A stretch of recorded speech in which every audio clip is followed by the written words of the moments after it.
드리도록 하겠고요. 그 다음에 지금 조선일보 일면 톱 기사로 나와 있는 건데, 여러분들 연대 세브란스 병원에 인영환 교수 하면 모르는 분이 거의 없을 겁니다. 아주 그야말로 기화 1호라는 것도 기화 1호지만은 조상 대대로, 미국적이지만은 본래는요, 우리 귀화를 해서 한국적으로 지금 대한민국을, 위에서 뛴다. 이렇게 봐도 과언이 아닐 정도로, 굉장히 대한민국에 대한 애국심도 굉장히 강한 분이에요. 상당히 특이한 분인데, 국내 외국인들이 많이 다녀가고 또 우리 한국과 좋은 관계를 맺고 있는 분들이 많지만, 인요한 교수 같은 아주 특이한 경우는 제가 보기에는 없는 걸로 알고 있어요. 자, 그래서 인요한 교수가 조선일보에 인터뷰한 내용, 우리가 참고할 바가 상당히 좀 있는 것 같아요. 자, 그래서 이 내용을 말씀을 드리고, 이재명이 이 괴짜라기보다도 이제 거짓말쟁이죠. 라이어. 미국에서요, 이 거짓말쟁이다 그러면 아예 미국 같은 데는 사람 취급을 안 해요. 예.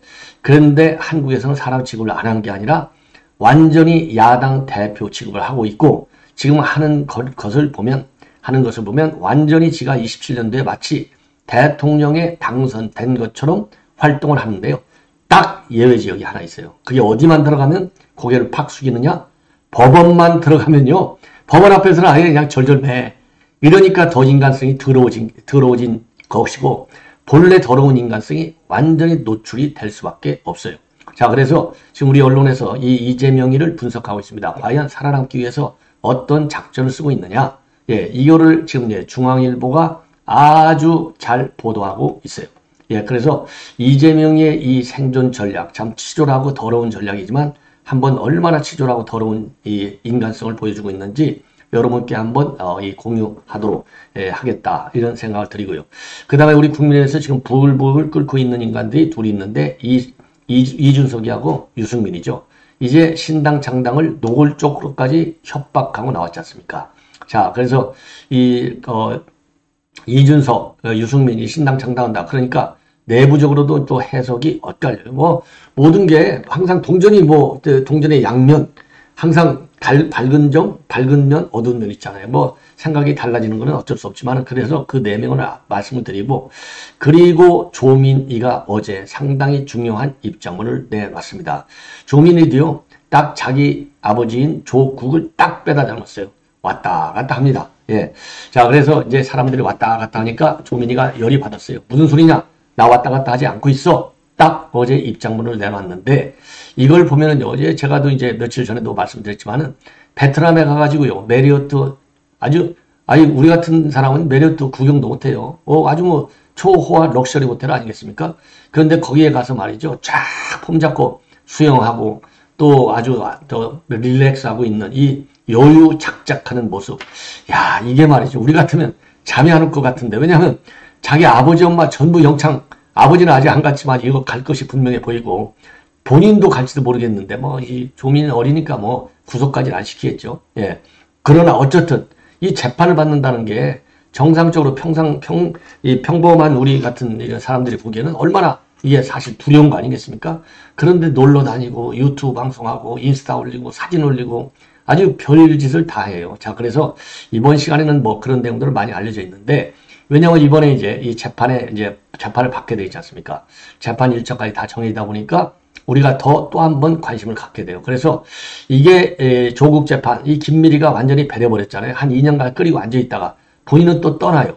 요 뒤에 총 연주자 감독관이 누구냐? 이게 바로 김명수 아니었습니까? 이게 좌파의 대명사. 이런 인간이 무슨 대법원장하고 6년간 그 자리를 앉았으니 사법부 수장의 권위가 땅에 떨어질 정도가 아니라 저 구더기로 딱 들어간 것이죠. 자, 그래서 이 좌파 판사들 때문에 얼마나 우리 우파들이 희생이 컸고, 그리고 좌우 우파의 희생 정도가 아니라 대한민국의 법치주의가 그냥 완전히 딱 떨어졌잖아요. 그래서 이제 이 조민희 판사가 과연 누구냐? 제가 조사를 봤더니 좀 의혹이 많이 갑니다. 좌파가 아니냐고. 예. 그래서 그 좌파, 조민 재판 판사, 여러분들께 그 이력사항을 간략하게 설명해 드리도록 하겠습니다. 자, 그러면 먼저요. 윤 대통령의 이번 중동 순방 아주 상당한 의미를 가지고 있는데, 이거 길 인프라에만 집중적으로 하고, 그 다음에 우리가 가꾸는 것은 뭐냐? 석유다. 이렇게 지금 알려졌잖아요. 이게 아날로그 시대의 한국과 중동 관계고, 이제는 그래도 명색이 디지털 시대, AI 시대, 4차 산업혁명 시대, 바이오 시대 뭐 이런 얘기가 나오잖아요. 그래서 이제는 우리는 지금 이제 건설, 이 플랜트, 수출 뭐 이런 게 아니라 물론 그걸 기본으로 깔고 왜냐면 그것 때문에 중동에서 우리 한국 딱 하면 코리아 브랜드가 엄청 뜬 거 아니겠습니까? 그래서 과거에 사실 우리가 이렇게까지 성장하는데도 중동 국가의 우리 이 기업들 진출이 어마어마하게 밑거름이 됐다. 이렇게 저도 봐요. 근데 이제 그거를 떠나서 앞으로는 말이죠. 그런 브랜드 인지도가 워낙 좋다 보니까 신재생 에너지라든가, 그 다음에는 원전이라든가, 스마트팜, 그 다음에 아이오, 그 다음에 이제 또 바이오 분야. 우리가 가지고 있는 사실상 국제적으로 인정을 받고 있는 경쟁력이 우위에 있는, 그리고 우리가 이미 성공한 이러한 신산업 분야의 우리 강점을 가지고 중동에 진출하는 겁니다. 그래서 건설 붐에 이어서 또 다른 세컨 붐을 일으킨다. 이게 그래서 지금 이제 윤석열 대통령 이번 국빈 방문은 중동 2.0 시대를 열어갈 수 있다. 이런 지금 보도가 나오는 겁니다. 그렇게 해석할 수 있는 거예요. 그래서 우리가 이제 중동과의 외교 관계의 이 분야별 협력 분야가 어마어마하게 넓어지고 있다. 그러니까 21세기 신산업혁명 시대, IT 시대, 그렇죠? 바이오 시대, 또 기후변화 시대, 이런 거에 맞게. 그래서 지금 이제 이런, 추진하고 있고, 그럼 왜 그게, 여건이 좋냐? 중동 국가들도 지금은 석유만 팔아서도 자기네 산업을 유지하는데 전혀 문제가 없었어요. 근데 이제 세상이 완전히 바뀌다 보니까 석유만 팔아갖고는 안 돼. 석유를 왜냐면 지금 탈에너지가 아니라 뭐죠? 탄소 중립. 2050년이 목표잖아요. 이게 유엔에서 설정한 그러니까 목표 연도지 않습니까? 그래서 2050년대, 그래서 문재인이가 뭐 태양광이다, 풍력이다 해가지고 난리를 치는 바람에 수천억 원의 우리 혈세가 전부 낭비된 거 아니에요? 거기에 지금 완전히 부패 카르텔이 요소요소에 들어간 거 아니겠습니까? 그런 것처럼 중동도 이제 탈석유 시대에 대비할 필요가 있어서 아까 말씀드린 대로 그런 데서의 외국과의 협력이 필요한데 한국이 과거 중동 딱 건설할 때 보니까 신뢰할 만한 파트너가 된다. 이렇게 판단할 수 있는 거가 된 겁니다. 자, 그래서 지금 이제 우리 한국과의 이 협력 관계를 중동 국가도 싹 넓히려고 하는 거예요. 이게 이제 기본 하나의 큰 중동을 보는 시각의 변화가 되겠습니다. 그래서 우리는 그런 플러스 알파 분야를 갖고 들어가고, 그래서 거기에서 이제 그런 새로운 분야를 개척하는데 외국의 협력이 필요한데 한국이 들어가겠다는 겁니다. 그래서 빈살만 왕세자가 작년 11월 달인가요? 우리 서울에 와가지고 윤석열 대통령한테 극진한 대우를 받았잖아요. 그러니까 엑스포 가지고 경쟁하는 건 경쟁해. 그건 서로의 경쟁이죠. 그러나 그거와 관계없이 국가 대 국가 차원에서 우호 협력 관계는 최대한으로 넓힌다. 이렇게 되어 있어요. 자, 그래서 지금 네옴시티, 이제 스마트 도시를 만든다는 거 아니에요? 이게 무려 5천억짜리라는 거 아니겠습니까? 뭐 670조인가요? 거의 뭐 700조. 이건 뭐 상상이 안 되는 거예요. 대한민국 예산보다도 훨씬 더 어마어마한 투자비가 들어가는데 거기에 지금 우리 기업들이 들어가려고 지금 굉장한 이 노력을 하고 있어요. 그래서 이번에 재계 인사들도 사우디에 들어갔는데 이게 인원이 어떨 때는 뭐 200명, 어떨 때는 300명 왔다 갔다 하는데 지금 오늘 보도를 보면은 한 180명 정도의 대한민국 최고의 이 기업인들 재벌 포함 싹 가는 거예요. 거기서 그래서 이 저변을 넓히고 이런 이 MOU를 또 어마어마하게 맺고 올 수 있다. 그래서 빈살만 왕세자가 작년에 왔을 때 추진하기로 했던 500억 달러짜리 이 MOU. 그래서 이걸 구체적으로 액션 플랜에까지 이번에는 이제 디테일하게. 그러니까 총론은 끝났으니까 강론으로 들어가겠다 이겁니다. 그런 의미를 갖고요. 그래서 지금 사우디가요. 보니까 저도 깜짝 놀랐는데 교육 순위로 따지면 한국에서요. 7번째 교육국가요. 어마어마합니다. 그리고 또 카타르도 저도 뭐 과거에 카타르 출장 한번 가봤었는데 카타르 뭐 물론 조그마한 도시는 조그마한데 어마어마하게 잘 살아요. 뭐 인구가 몇백만밖에 안 되니까. 그리고 뭐 LNG 이게 뭐 세계 탑이잖아요. 자, 그래서 이러다 보니까 이제 그 카타르에서는 LNG 선박 요걸 우리 한국한테 주려고 하는 거예요. 우리가 받아오고 있고. 그래서 이 LNG 선박 건조 이거와 관련해서 또 상당한 협력이 이루어지고 그러다 보니까 카타르는 교육 순위가 무려 18위. 그래서 우리가 UAE 하잖아요. 중동 하면. UAE가 교육 순위가 16위예요. 그래서 사우디, 그 다음에 UAE, 카타르 이게 말하자면 중동 진출에 그리고 중동과 협력 관계를 구축해 나가는데 3대 이 국가가 될 수 있다. 이렇게 보여지면 됩니다. 자, 그래서 그래서 이제 원유만 하더라도 지금 38%, 가스는 21%, 그렇게 에너지 의존도가 강해요. 그래서 이제 결론, 에너지 안보를 강화해야 돼. 왜냐하면 우크라이나 전쟁, 그리고 지금도 이스라엘과 하마스 싸우고 있잖아요. 그러니까 에너지 안보를 좀 우선적으로 해서 우선 구매권을 확보한다든가 아니면 공동 시추, 공동 개발 문제까지도 다룰 수 있는 그런 여건을 이번에 만들어낸다. 이렇게 지금 목표를 설정하고 윤 대통령이 오늘 출발하는데 윤 대통령이 떴다 하면은 어마어마한 성과를 가져오잖아요.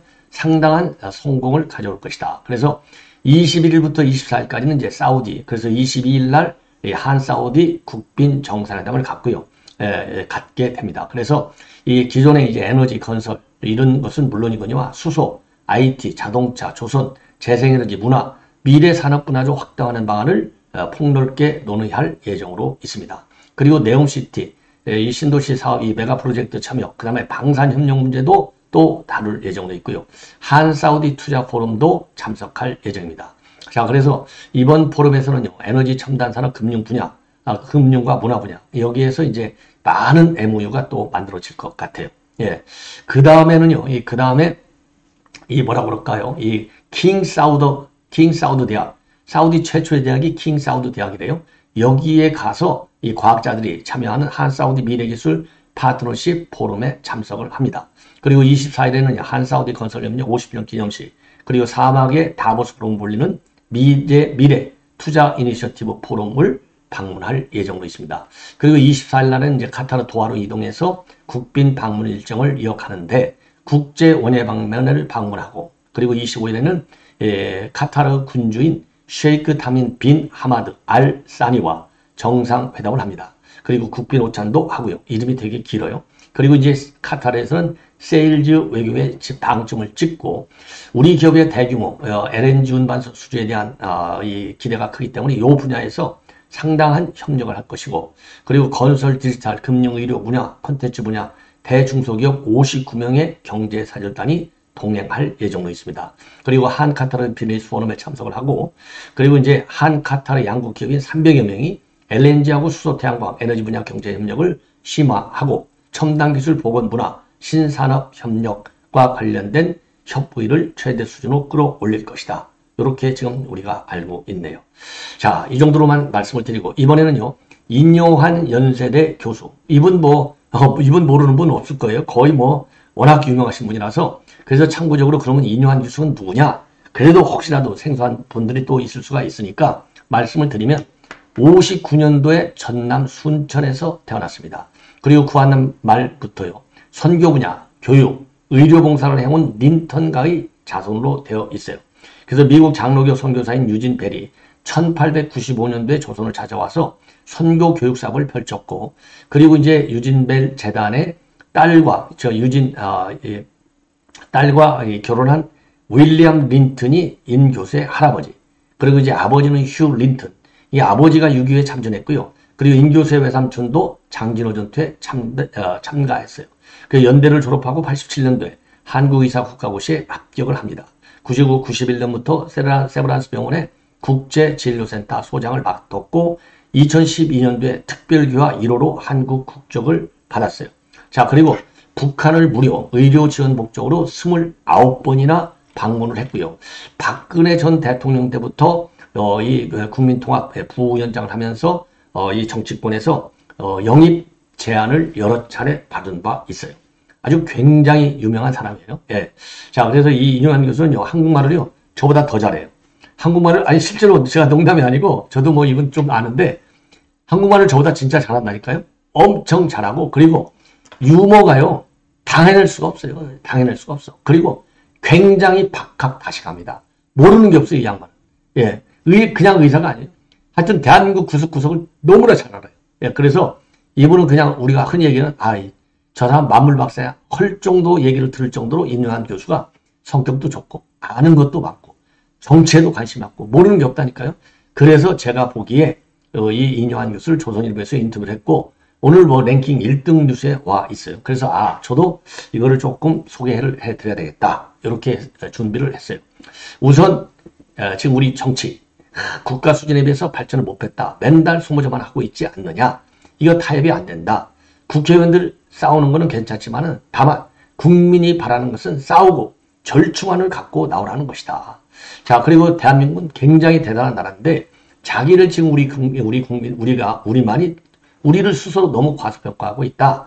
내가 29번 북한을 다녀왔는데 인천이나 김포에 내리면 갑자기 눈물이 흐르고 땅바닥에 뽀뽀를 하고 싶어진다. 우리 조상님들이 이 땅과 자유를 지키며 한국 사람과 같이 살았구나 싶은 생각이 든다는 거예요. 그래서 개화기 때 외국 선교사들이 굉장히 감동받은 게 있는데 바로 뭐냐? 서민들이 나라를 그렇게 사랑한다는 거다. 그래서 한국인의 애국심, 동정심이 세계 최고다. 이렇게 똑똑한데 서로 견제하고 정치권은 싸우기만 한다. 정치판 확 가려버려야 된다니까요, 내년에. 자, 그리고 김대중 대통령을 굉장히 존중하는데 이게 광주 사태 때 시민군 통역을 해줬고 본인이 급진 진보했다는 평가를 듣는데 그렇다고 내가 좌파는 아니다. 이 땅에 민주주의가 섰으면 좋겠다는 생각이 있었다. 그러다가 이 전두환 시절 때 2년간 경찰이 따라 들어갔고 엄청 고생을 했고 그리고 이제 김대중 대통령과 독대를 했을 때 본인이 뭐라고 했느냐. 전두환 모가지 확 잡아야죠. 그렇게 했더니 디제잉 대통령이 인원장 보복이라는 게 몹쓸 거예요. 이러더라. 그러면서 만델라 강의를 30분 받았다. 그리고 DJ 취임식 때 전두환 노태우를 앉혀놓은 걸 보고 한 번 더 놀랐다. 그리고 이제 민주당 정부 평가하는데 이제 노무현 때 얘기를 해요. 노무현 대통령한테 15분간 강의를 했는데 노 대통령이 우리가 잘하면 북한이 핵을 포기하지 않겠느냐 이렇게 하길래 대통령님 제가 이북 각도에 다 들어가 봤습니다. 무지무지 가난합니다. 우리 상대를 하려면 뭔가 가진 게 있어야 되는 가진 게 없기 때문에 핵을 만든다. 이렇게 얘기했더니 얼굴이 벌개지면서 담배를 물고 등을 확 돌리더라는 거예요. 그래서 그래서 이제 쫓겨날 줄 아는데 안 쫓겨났다는 겁니다. 그래서 이게 노무현 정부 그러니까 이제 북한에 대해서 잘만 해주면 이제 핵을 포기할 거라고 생각하는 거. 이게 노무현과 문재인 정권의 착각이다. 북쪽보다 남쪽의 이런 로맨틱한 생각이 문제다. 옳은 얘기죠. 예. 그리고 여당은 지금같이 하면 안 되고 조금 더 다양해져야 한다. 지금은 낙동강구치에 머물러 있는데 국민의 눈높이로 더 내려와야 되고 정부 정책은 맞다. 다만 방법론, 전달 방식 이런 것이 좀 더 달라져야 되겠다. 그리고 미국에 대해서는 자동차 배터리든 반도체든 화끈하게 더 좀 요구하라. 가까워졌는데 별로 실속이 없다는 얘기를 많이 듣지 않느냐. 그리고 남북관계는요. 1대1로 남북이 만나서 이야기할 필요가 있는데 지금 상황은 너무나 멀리 와 버렸고 문재인 정부가 북한 관계에서 실패했기 때문에 사람들이 지친 것 같다. 하지만 강조하고 싶은 거는 정권은 싫어해도 그러니까 김정은이는 싫어해도 북한 주민까지 미워해서는 안 된다. 그래서 역대 정부 모두가 이 민주당 정부 빼놓고는요. 북한 정권과 주민은 분리해서 생각하자. 이게 보수당 정부도 항상 이건 기본 대북 정책으로 되어 있어요. 예. 근데 이제 김정은이를 미워하다 보니까 예를 들어서 북한 주민을 도와주고 싶어도 지금은 김정은이 때문에 제재가 들어가 있잖아요. 이게 안 되는 거예요. 그래서 이 이분법적 차별적으로 접근해야 된다. 이게 대북 문제 다루는 데 있어서 피할 수 없는 이중적 이 상황이 되는 거예요. 이건 뭐 역대 모든 정부가 그렇게 하고 있습니다. 이미도. 예. 그런데 이제 국민들에는 그게 잘 안 비치는 것이죠. 뭐 저 때도 마찬가지 항상 이런 얘기예요. 북한 주민을 미워하지 말라. 김정은이 김정일은 미워하더라도 이거거든요. 예. 그리고 국민통합 이거 굉장히 더디다. 예. 그래서 광주에 들어가면 눈물이 난다. 광주 민주화운동에 북한이 개입했고 빨갱이가 아니냐 이런 분들이 여전히 있는데 당시 시민군 대표 연설을 제가 통역했다. 연설 천만이가 우리를 빨갱이라고 그래서 미치겠다. 우리 애국가 부르고 매일 반공부 외친다. 이거였다. 그리고 광주 종일성 공원 이건 말이 안 된다. 그러니까 대한민국 건국 전에 독립운동했던 분들은 이념을 넓게 인정해야 하는데 다만 조선인민민주주의공화국에 가담해서 우리를 괴롭힌 사람은 아무리 훌륭한 일을 해도 리스트에서 제외해야 한다. 북한 군관을 만든 사람을 광주에서 기리는 건 광주를 오해받게 만드는 일이다. 공원을 추진한 광주시장이 잘못했다. 이거 강기정이 꼭 이 기사 봐야 돼요. 이게 아주 나쁜 X예요. 이거 그러니까 강기정이가 옛날 학생 때부터 이거 좌파운동 한 놈 아닙니까? 이 문제예요. 그러니까 지금 이런 짓거리를 하는 겁니다. 예. 자, 국민의힘 영입이야가 나오는데 어떻게 된 거냐? 아직 정해진 것은 없다. 예. 그래서 지금 어제도 제가 심야 방송에 말씀드렸지만은 이뇨한 교수를 죄송합니다. 이 서대문 여기에 딱 출마시킨다는 거 아니에요? 왜냐하면 연세대학이 있으니까. 그리고 민주당에서는 연세대 똑같이 세브란스 출신, 이뇨한 교수는 의사 출신, 민주당의 비례인 이수진, 이 비례 이수진은 세브란스의 간원 출신. 그 둘을 맞붙인다는 거죠. 아직 정해진 건 없는데 과거에도 출마전 2번 받았는데 다만 정치를 하게 된다면 민주당에서 경상도 대통령 2명 배출했으니 국민의힘에서 전라도 대통령을 만들고 싶다. 이 좁은 나라 안에서 지역 감정이 왜 있나? 이게 정말 멈춰야 되고 너무나 많은 사람이 대한민국을 만드는데 희생당했다. 백선엽 장관 같은 분도 계시고 항일투쟁 광주 항쟁까지 한 거 아니냐? 전라도 대통령 본인을 염두에 두신 말은 아닌가요? 그러니까 아니요. 저는 대한민국에서 이미 너무 많은 혜택을 받았습니다. 이렇게 얘기를 했어요. 자, 웬만한 부분 제가 별도 분석을 안 했습니다. 여러분들께서 뭐 쭉 다 얼마든지 저하고 생각이 거의 같을 거라고 생각이 돼서 설명을 안 드렸고요. 자, 이제는요. 이재명이 관련 내용. 이재명이 이거 지팽이 짚고 다니는 거 보세요. 이거 지가 무슨 DJ라고 지팽이 짚고. 이게요. 어제 재판 들어갈 때는 지팽이 가지고 당당하게 들어갔어요. 나올 때는 지팽이 짚고 나왔어요. 이 쇼. 그 의도는 지금 제2의 DJ. 예, 요거를 지가 만든 DJ라는 거 아니에요? 이거 은근슬쩍. 자, 정말 이런 걸 가지고 뭐라 그러죠? 꼴값 떤다고 그러는 거예요. 쉽게 얘기해서 죄송합니다. 제가 이 비속한 언어를 써가지고. 이거 이재명 같은 인간한테는 좀 비속한 언어도 가끔 써야 돼요.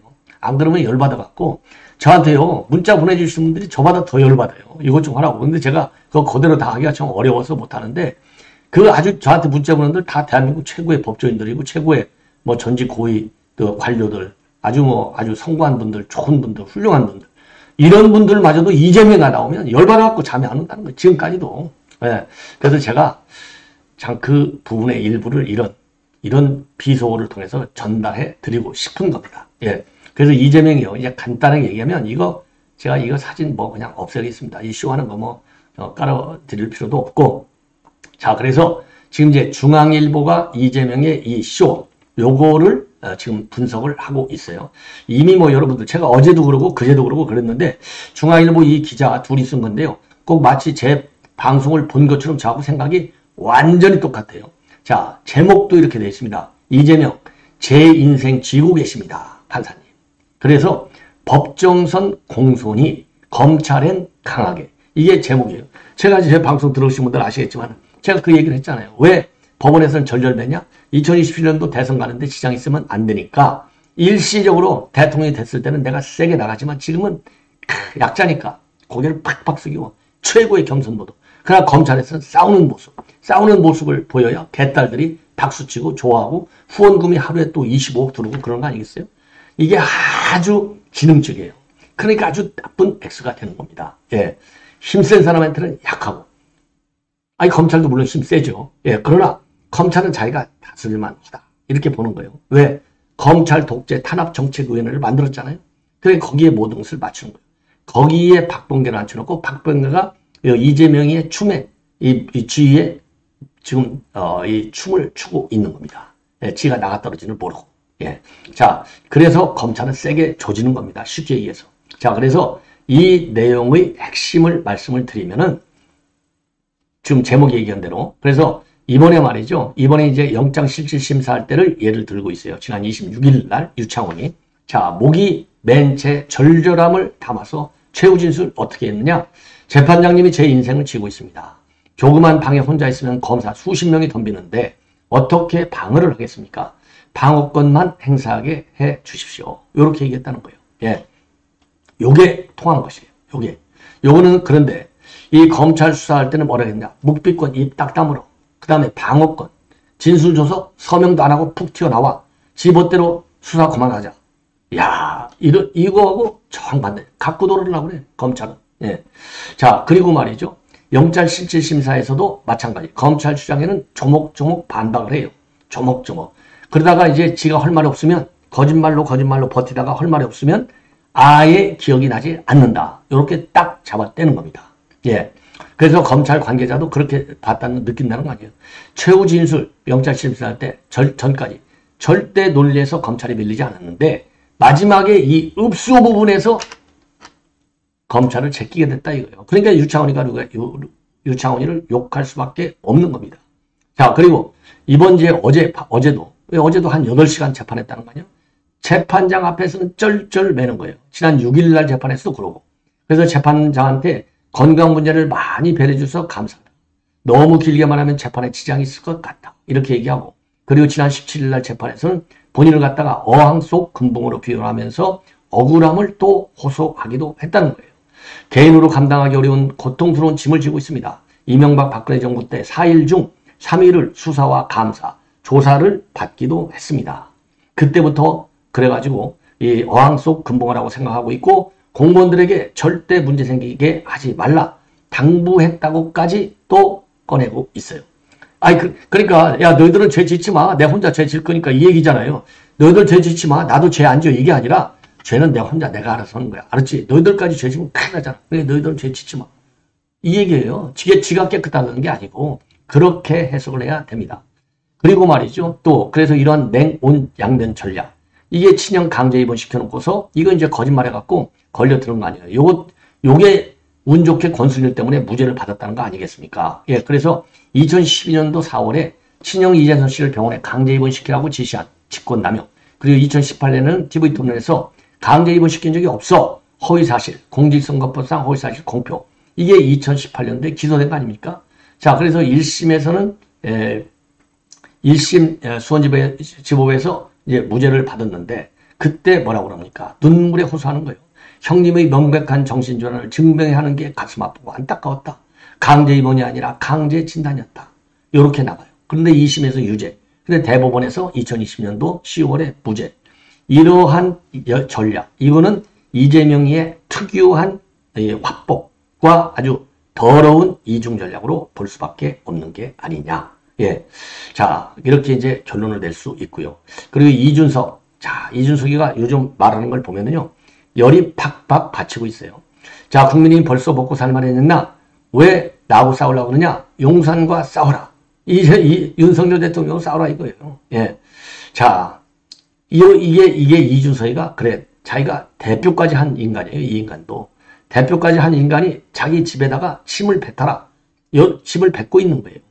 이거는요. 야, 이런 인간들. 그러니까 이렇게 배신의 대를 잇는 겁니다. 유승민 1세대 배신. 2세대 배신이 누구죠? 이준석 본인. 자, 그래서 박근혜 정부에서 누구죠? 유승민이 참 죄송합니다. 유승민. 이거 유승민.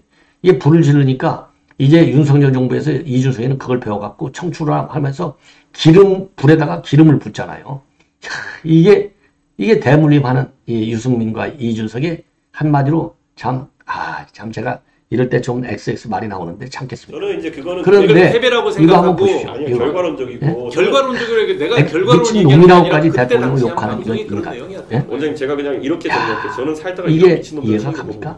그 사람들도 대한민국에 30%가 있다는 거예요. 자, 이렇게 해서 이렇게 막가파로 가는 거예요. 자, 그러다 보니까 지금 연말에 유승민과 이준석이가 창당한다. 이 창당한다. 이런 지금 이제 뉴스가 국민의힘을 열받게 하고 있어요.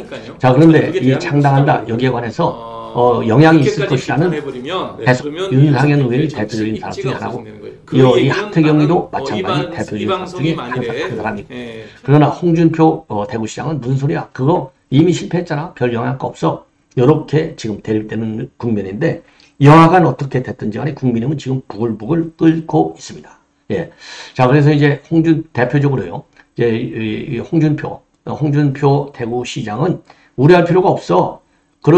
짜투리 신당 해본 사람들이기 때문에 이번에는 탈당은 없을 것이야.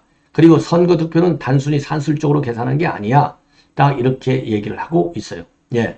자, 그러면서 말이죠. 내년 총선은 삼지대가 발붙이기 어려운 진영 대결이 최고점에 이르는 선거가 될 것이다. 당선되기 위해 나가는 것이 아니라 우리 당을 떨어뜨리기 위해 나가는 것은 과거 이정희 후보 같은 역할을 할 수밖에 없기 때문에 국민들 호응은 받기가 어려울 것이다. 예, 요렇게 얘기를 하고 있고요. 하태경 의원도 자기네가 이렇게 신당을 만들어갖고 누구를 당선시키기는 어렵지만은 떨어뜨리는 일은 할 것이다. 요렇게 보고 있어요. 저도 이 홍준표 그리고 하태경 의원하고 비슷한 생각을 가지고 있습니다. 자, 이제 마지막으로 조민 얘기를 좀 하겠습니다. 조민, 예. 자, 이제 최근에요. 혐의 내용도 전부 인정해. 그리고 검찰이 법원에 제출한 증거도 전부 인정해. 요런 입장문을 이 변호인 측에서 법원에 제출했다. 요게 알려졌거든요. 그러니까 야, 이거 꼬리 내리네. 재판이 이제 시작되니까 요렇게 된 거 아니에요? 변신을 잘하네. 이 아빠와 똑같네. 요런 비판적 의견들이 지금 많이 나오고 있어요. 그러다 보니까 지금 이제 조민이가 열이 좀 났어요. 활동 내용과 다른 자료 알고도 제출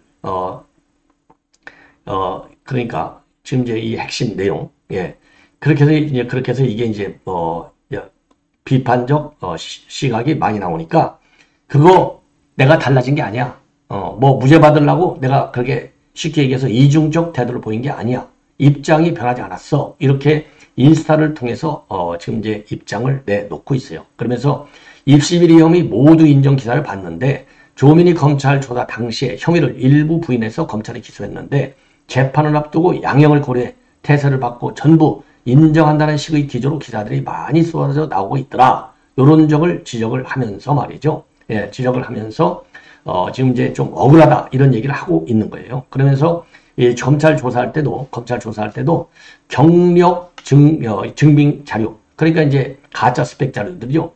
자료 생성 과정에는 관여 바가 없다. 그건 아빠 엄마가 한 거다 이거죠. 다만 경력 증빙 자료 내용이 이 조민희가 활동한 내용과 정확히 일치하지 않음을 인지하고서도 제출했다. 그러니까 만들지는 자기가 안 했어. 가짜 문서를. 그런데 그걸 제출하는 것이 그 내용이 본인이 실제 한 거하고는 다르다는 걸 알았다는 거예요. 그러니까 아주 말장난한 거예요. 쉽게 얘기해서. 그래서 요것을 일치하지 않는 것을 안다는 얘기는 이게 거짓이라는 건 안다는 거 아니에요. 그래서 검찰이 이제 기소를 했다는 건데 이 조민희가 지금 밝히고 있는 내용을 보면은 이미 인정한 공소사실을 인정하실 뿐이고 입장 변화는 없다. 제가 당시 법에 무지했기 때문에 당시 관행으로 용인되는 부분인 줄 알고 제출했으나 이번 계기를 통해 반성하고 있음도 밝혔다. 이렇게 얘기하고요.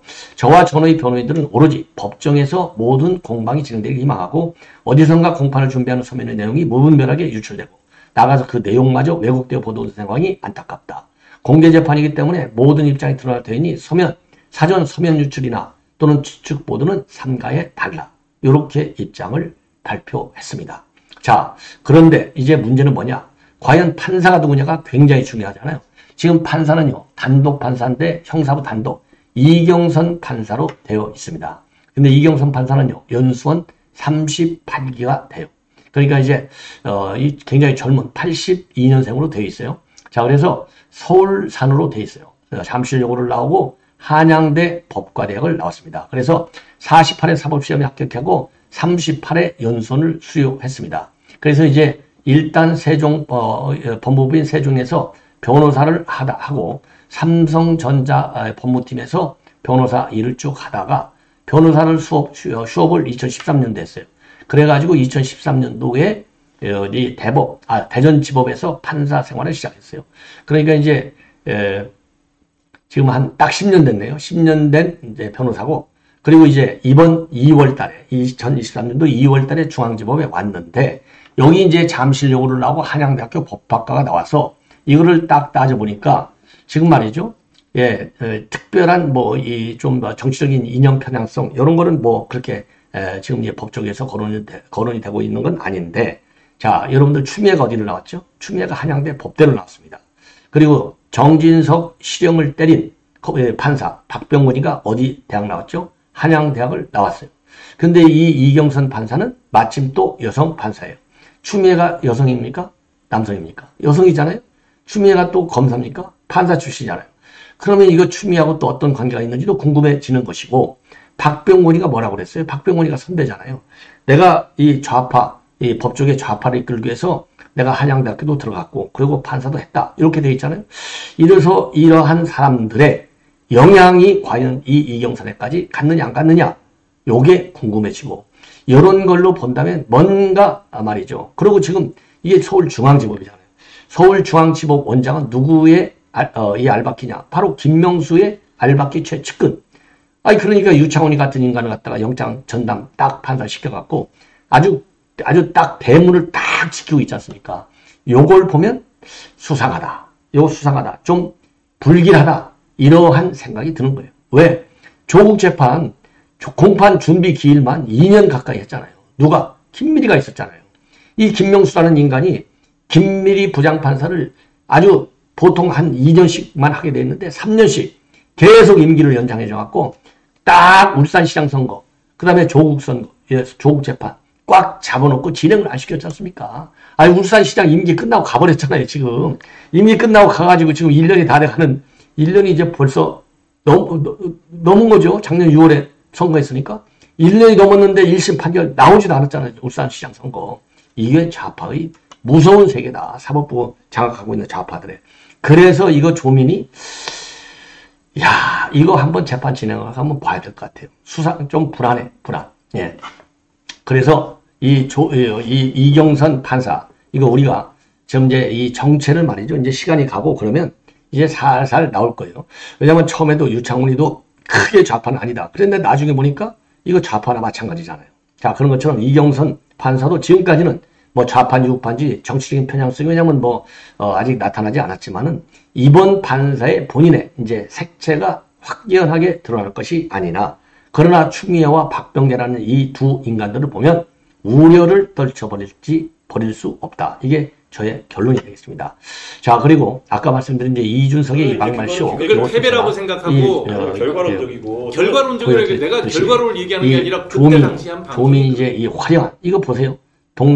이게 베트남으로 알려져 있는데 메리어트 호텔 리조트에서 신나게 수영하고 지금 저 같으면 이게 수영할 맛이 나겠어요. 누가 가자고 해도 안 가지. 그리고 갔다 하더라도 이걸 인스타에 올릴 수 있겠습니까? 야, 물론 이제 세대 차이도 날 수 있겠지만은 이거는 도저히 이해가 안 돼. 이거 화려한 호텔, 5스타 호텔 내부를 보십시오. 야, 참 부럽습니다. 한없이 부럽네요. 예. 자, 시청자 여러분 이렇게 해서 오늘 첫 방송은 이걸로 마무리를 하겠습니다. 이어지는 저의 방송 많은 시청을 부탁드립니다. 대단히 고맙습니다.